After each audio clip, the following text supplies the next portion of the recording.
social media has become a fiber of our being, but what happens when you suddenly quit? A new study titled The Welfare Effects of Facebook is looking at how social networks influence our brains, and the consequences are pretty immediate.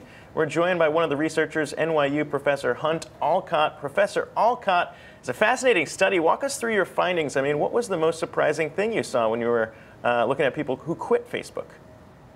Well, so we recruited people and we paid a randomly selected set of them to quit Facebook for the month before the midterm elections. We tracked people's feelings about the other political party. We tracked their news knowledge. We tracked their happiness and other measures of what we call subjective well-being. And it turns out that this is what we found. When people quit Facebook for a month, they become a little bit happier, a little bit less aware of the news, and a little bit less politically polarized. Okay. In terms of, we talk about Facebook kind of being an echo chamber, at least when you look at your news feed and everything like that. But that was one of the findings, at least, right, is that people do look at Facebook as a news source. And then when you looked at them not using Facebook anymore, I mean, it's unclear, right, in terms of what they would be replacing that with. Indeed, we know that people get news from Facebook, and we also know that the type of news that people get is determined by who's in their social networks. And so when you quit Facebook for a while, you're going to get less news that is consistent with your personal political views oftentimes. And so it's natural to think that quitting is going to reduce the amount that you understand what's going on in the world, and it's going to make you a little more politically polarized. And people substitute a little bit to other news sources. But overall, I think what we see is when we quit Facebook, there's just a reduction in how much news you're getting.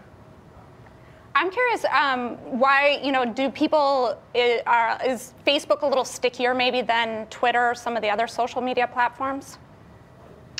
So people certainly spend more time on Facebook than on other social media platforms on average.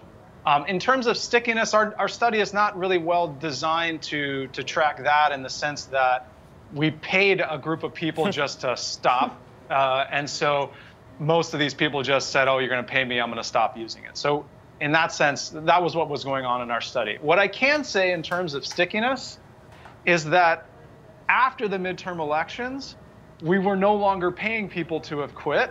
Yet many of the people who we had paid to quit stayed deactivated, and those that did reactivate used Facebook less than they had before the study started. So in that sense, our reduction in Facebook use that we caused in our study participants, that was sticky. Hey, Professor, it's Kristen here. So your study shows a lot of the positive benefits that come from quitting Facebook, but I'm wondering how those impacts change across the different age ranges. Yeah, it's a good question. We were not able to statistically detect any differences in the impact of Facebook for people at different ages. It could be that if we had a massive study, then we would be able to detect, for young people, the impacts look like this, and for old people, the impacts look differently. That's not a conclusion we have in our study. What I can say is that the impacts of Facebook do appear to vary across people. We had some people say, listen, you made me quit, you paid me to quit, and I really didn't like that because it was hard for me to keep up with my friends, or I was planning some work events and I couldn't do that.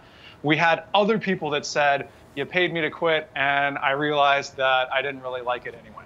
Yeah, it seemed like it was one of those things where, people, there was a survey that said that they would have to be paid about $1,000 to $2,000 to quit Facebook. That was not part of your study, but a previously reported thing. But one of the things that your study was getting applause for was the causality aspect, of course, which is so hard to prove in studies like this. I mean, what was kind of the causality there in terms of what you could say Facebook did cause? You mentioned the polarization when it comes to politics. I mean, is that the main causality there?